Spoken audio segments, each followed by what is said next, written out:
Well, I mean, the first thing you have to realize is that we are not in government.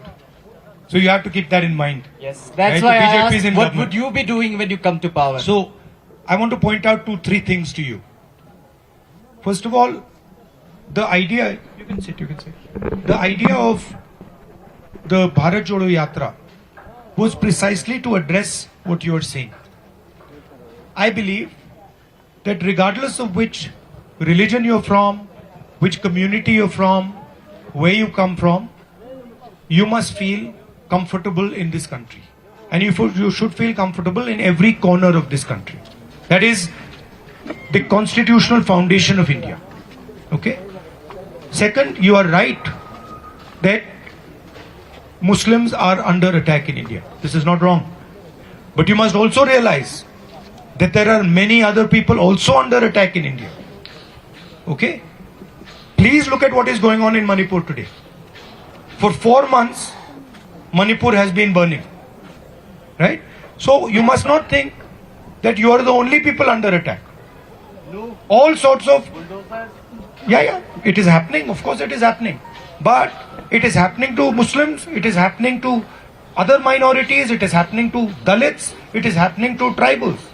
Right? Because it is the attitude and the approach of the BJP. And this is something we are committed to fighting. And you're very well aware that myself and the Congress party are at the forefront of this fight. Right?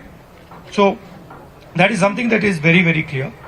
As far as your representation is concerned, and the representation of Ladakh and specifically of Kargil, I am of the opinion that democratic rights, rights of all individuals, rights to elect your own leader, rights to spend the money that is yours are sacrosanct and they should not be attacked and challenged.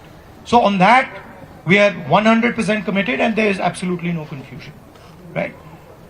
What is going on in India, the purpose of what is going on in India is to basically take away the wealth of the Indian people. Okay, if you see, you're saying to me that there are no jobs in Kargil. Correct. I 100% agree with you. But I walked from Tamil Nadu to Srinagar. Every single youngster in every single state is saying the same thing. They are saying there are no jobs. The single biggest issue in India today is unemployment. Do you read in the newspapers that unemployment is an issue? Maybe in Ladakh newspapers. But in Indian newspapers, the Delhi newspapers, national newspapers, nothing. Right? So these issues, of course they're specific to Ladakh and of course they're important for you. But you must realize that these are issues that are being faced at the national level, at the state level, everywhere. Right? And it is because the government of Mr. Narendra Modi favors one or two people and basically is aimed at giving the wealth of this country to those 2 or 3 people. The reason you are not being given your rights, right, is because the BJP government wants to take away what is yours. There is huge solar energy potential in Ladakh. Correct? Right? They want to hand that to Mr. Adani. If you want to hear it very simply. And that is why they don't want to give you the rights. They don't want to give you the ability to decide your own government. They don't want you to elect your own local representatives. And this is a national fight we're fighting. So you must have no confusion about that. So what will Congress be doing when you come to power? Would you release those guys who are incarcerated in jail? No. Muslim youth? Listen, we have to function according to courts, my friend. We cannot function outside the legal system of this country, right? You have seen the bond of legal system. Please, you have to realize. You got disqualified because of the legal system. You Well, know how they I have to operate in the Constitution. I have no choice. If the Supreme Court has reinstated me, if the Supreme Court had not reinstated me, I would have to abide by that decision. I mean, as a politician, Those are the instruments that I have. But what you're saying, absolutely, we are very sensitive to unfairness towards any community, any group, any religion, any caste, any language. That is for sure.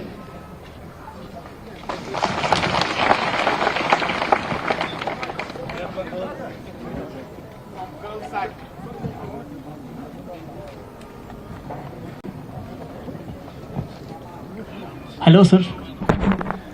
First of all, on the behalf of student community and unemployment youth of Kargil K, we welcome you Kargil. And secondly, congratulations for the successful Bharat Jodo Yatra. You really did a very good job, sir. हमने आपको पीछे जब से आपने यात्रा start किया, हम आपको फॉलो कर रहे हैं. आपका चाहे आपका ट्विटर हो, आप कहीं भी हो, विल फॉलो यू सर.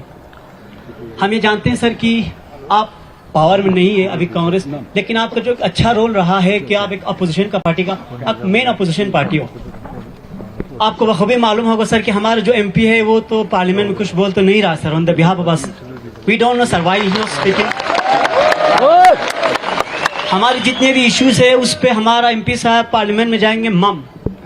भैया तो आपको उनसे बात करनी है. हाँ नहीं सर, अभी आई कम टू दैट पॉइंट, वो भी हम कर लेंगे sir.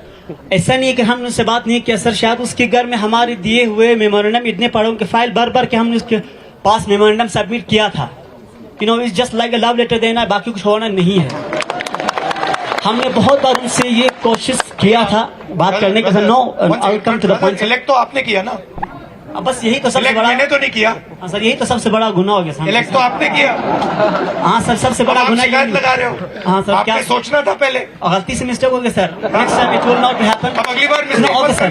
Now come to the point that sir हम चाहते हैं कि हमारे करगिल की यूथ, जो लद्दाख की यूथ की तरफ से आप एटलीस्ट हमारी तरफ से ऑन द बिहाफ ऑफ अस ये एक बार इशू राइज करें.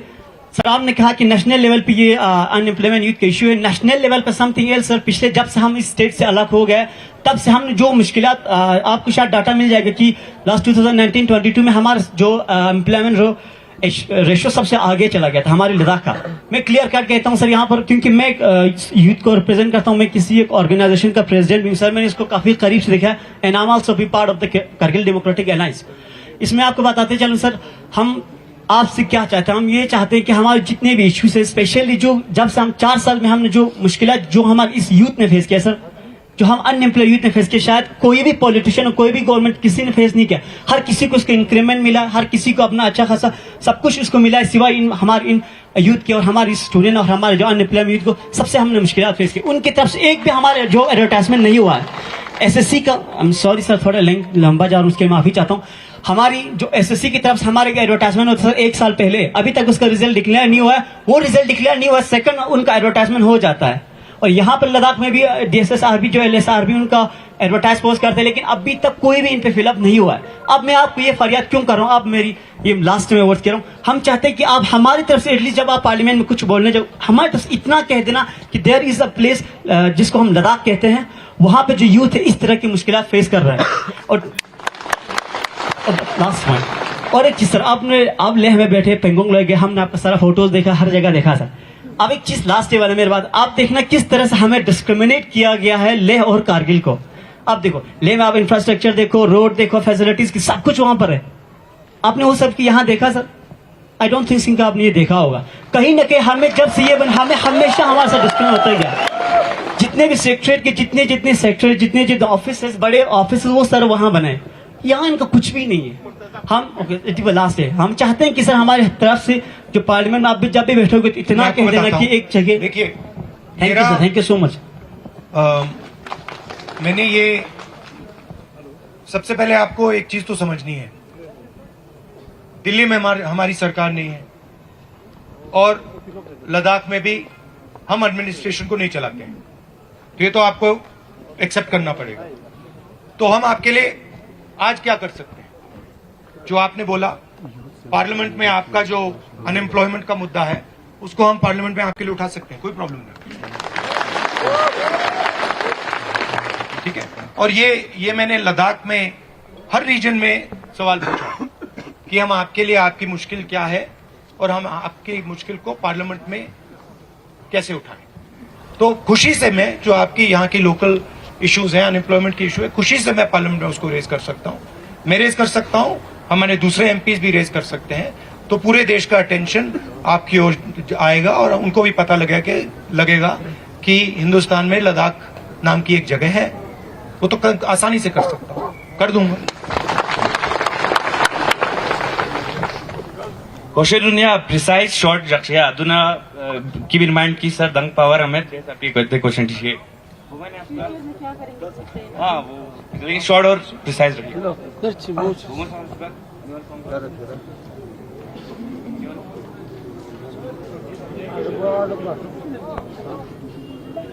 क्वेश्चन शॉर्ट गर्ल्स से भी पूछवाओ ना एक। गर्ल्स कोई आ जाओ, चलो गर्ल्स से पूछेंगे, आपको पीछे नहीं छोड़ सकते।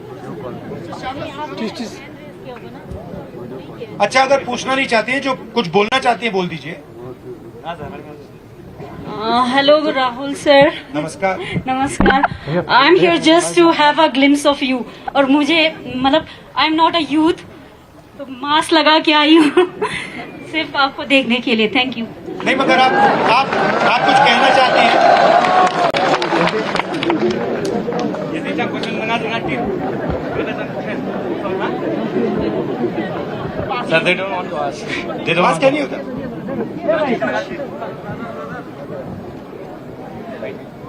Sir first of all good evening. कि आप यहाँ हमारे लिए आए और जितने भी प्रॉब्लम थे वो तो मतलब हमारे जो रिप्रेजेंटेटिव हैं उन्होंने आपको मतलब कहा। हम यहाँ सिर्फ मतलब आपको यहाँ देखने के लिए आई थी मैं पर्सनली। बाकी प्रॉब्लम तो उन्होंने आपको वो कर दिया, बता दिया। तो अपने बारे में बताइए आप। सर मैं तो यही की हूँ। क्या करती हो? Sir I am student. क्या पढ़ाई हो रही है? Sir I am preparing for PhD। अच्छा, in what? In zoology। In zoology sir. zoology। Yes अच्छा, एंड सब्जेक्ट क्या है एग्जैक्ट? सर टॉपिक क्या है पर्सनली PhD का? I am interested in fisheries, ecology. How come? Yes, sir. क्यों? Why are you Because- interested in fisheries? Because I'm interested in. Yeah. And what do you want to do afterwards? Afterwards, I want a service for my people of Kargil. And sir आपको तो इन्होंने बता दिया यहाँ पे मतलब employment की बहुत बड़ी इशू है। So please थोड़ा इनको कंसिडर करें। बिल्कुल करेंगे। Thank you, sir. I'm so happy to see you here personally. Thank you so much. And thank you for coming. And you spoke very well.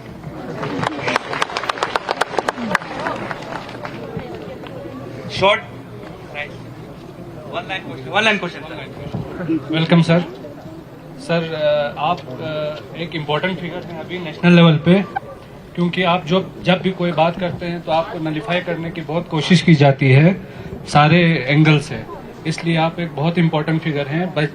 भले ही आप अभी गवर्नमेंट में ना हो तो हम आपसे यही चाहते हैं कि आप जब भी वहाँ वापस जाएं दिल्ली और जब भी आप पार्लियामेंट में पहुंचें तो आप हमारे तरफ से, हमारे यूथ की तरफ से जो हमारे रिप्रेजेंटेटिव्स ने अभी चीज़ें जो एड्रेस की उसको एक बार वहाँ पे भी एड्रेस करें, ताकि उनकी आंखें खुलें कि इनको यहाँ पे होते हुए भी इनको ये चीज़ें नहीं दिखी। आप वहाँ से आए और आपने ये चीज़ें देख ली। अगले सेशन में आप टीवी पे नहीं देख पाओगे, क्योंकि वो जब मैं बोलता हूँ वो टीवी बंद कर देते हैं। मगर अखबार में आप पढ़ लेना कि नेक्स्ट सेशन में जो आपने यहाँ मुझे कहा है वो मैं पार्लियामेंट में जरूर उठाऊंगा। Good afternoon sir, Rahul sir. आपके यहाँ आने का बहुत बहुत धन्यवाद सर। सबसे पहले तो मैं आपको अपनी तरफ से पूरा on behalf of the Kargil youths I would like to congratulate you. आपका बना हुआ, आपका स्ट्रगल किया हुआ, आपने हमारी सुनी थी कि कोई 7-8 साल पहले जो जिला के टनल के बारे में जो आपको कारगिल के लोगों ने रिक्वेस्ट रखा था, आपका टनल का 50% कामयाब हो, इसके लिए आपको मुबारकबाद पेश करता हूँ सर। और कारगिल की यूथ की तरफ से सर एक उम्मीद हमें यही है कि इंशाअल्लाह बहुत जल्दी आप रूलिंग मतलब आपकी हुकूमत बनेगी इंडिया में, हमें उम्मीद है। तो जिस तरह से आपका भारत जोड़ो यात्रा का हमें अंदाजा होता है उस हिसाब से इंशाल्लाह बहुत जल्दी हमारे कांग्रेस की हुकूमत बनेगी। तो हमारे कल की तरफ से दूसरी हमारे आपको रिक्वेस्ट है कि हमारे जो एयरपोर्ट का मसला है, जो सदियों 200-300 साल से यही शिकायत लेके आपको हमेशा दिमाग खराब करते रहे, तो कुछ तो गुजर गए, तो हम लोग भी तक शायद कुछ 50 हमारे उम्र जो है ना तकरीबन 50% चले गए सर। उम्मीद है कि आपकी हुकूमत जब आएगी तो हमें उम्मीद है कि हमारे एयरपोर्ट का मसला आप हल करेंगे। क्या मतलब स्टेटस क्या है एयरपोर्ट का? यहाँ एयरपोर्ट का कुछ भी नहीं हुआ सर, जैसे थे वैसे ही है। और दूसरी बात अच्छा, क्यों सर्विस क्यों नहीं है? क्या है प्रॉब्लम, क्या है? ATR।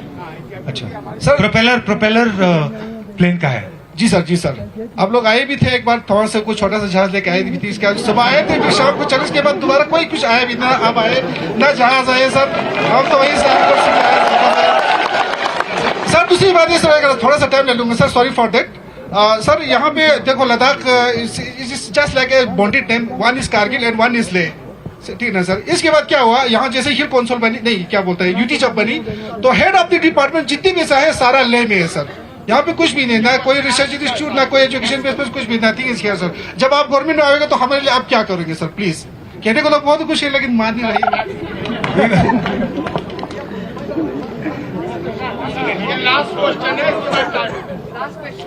Sir we are very happy to see here. एक क्वेश्चन है सर, जैसे कि हमारे ब्रदर्स ने कहा कि एम्प्लॉयमेंट का इश्यू है, डेवलपमेंटल का इश्यू है, ये सारे चीजें तो है सर, लेकिन मेरा एक क्वेश्चन है कि हमारे जो कांग्रेस पार्टी की जो डाउनफॉल आ रहे हैं सर, वो किस रीजन से आ रहे हैं? जैसे कि 2014 इलेक्शन के बाद हमारा डाउनफॉल कुछ ज्यादा हो रहा है, तो हमारे पॉलिटिशियंस आप आने वाले जो 2024 इलेक्शन है उसके लिए क्या कर रहे हैं सर? एक और चीज सर, जैसे कि पहले सर, सॉरी सर, इससे पहले जो एक क्वेश्चन में आपने कहा कि जाइटेन को, जैसे कि बीजेपी का जो MP है वो आप लोगों ने जिताया सर।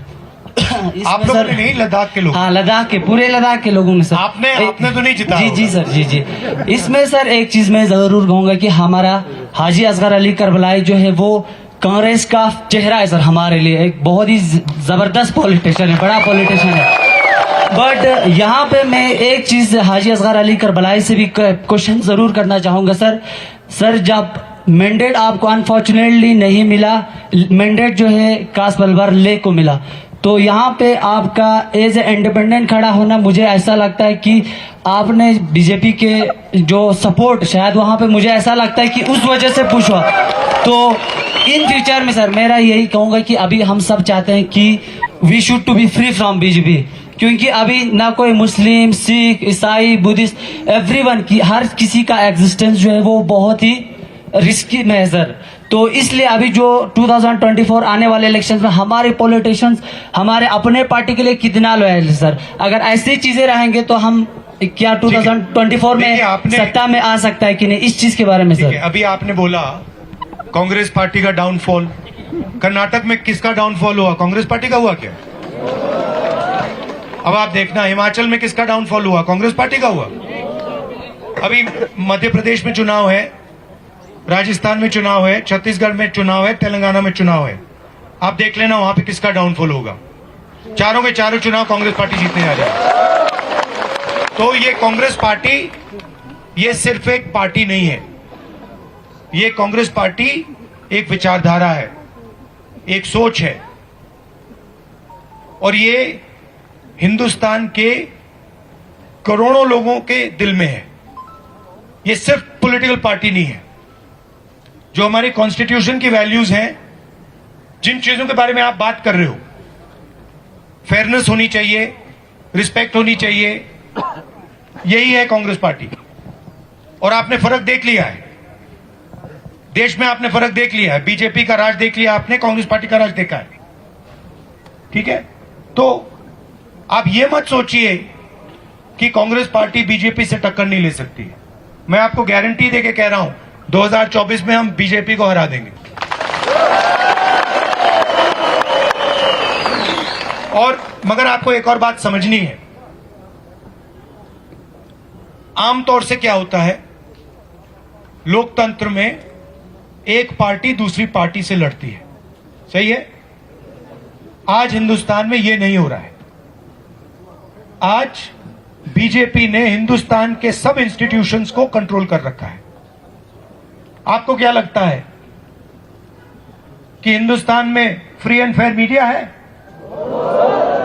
आपको लगता है कि मीडिया हिंदुस्तान में न्यूट्रल है क्या?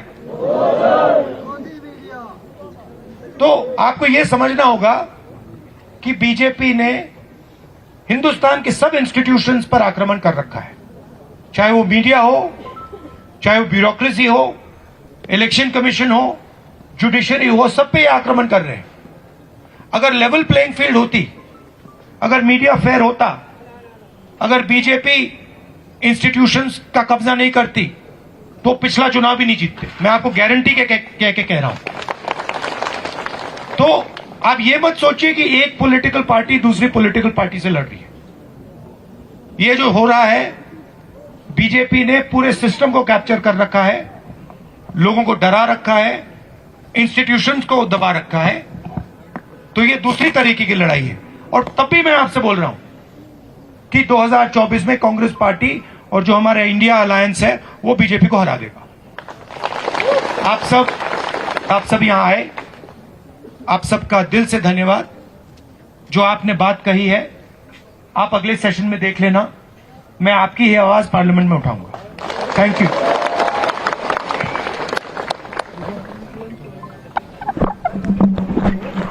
बहुत हो गया, बहुत बहुत शुक्रिया आप सबों का।